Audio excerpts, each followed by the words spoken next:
Speed is awesome, gearheads. But do you know what happens if you can't stop? Total disaster.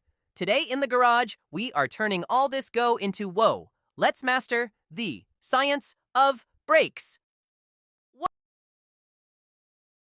Okay, so we know we need to stop, but how? I'm just a kid, and this car is huge. Check this out. It's all about the pedal. It's not just a button, it's a lever. When I push here, this long metal arm turns my tiny tap into a massive shove. It's like a seesaw for your feet. Science is basically a superpower, right? Oh,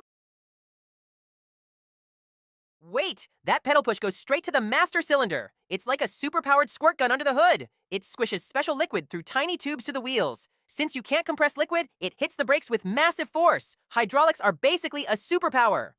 Wait, we made it! All that fluid pressure we created, it just reached the caliper. Think of this like a giant, super strong hand. When you hit the brakes, the caliper pinches this spinning metal disc with massive force. The friction turns all that speed into heat. And just like that, we're stopped. Science is the ultimate brake. See you in the garage.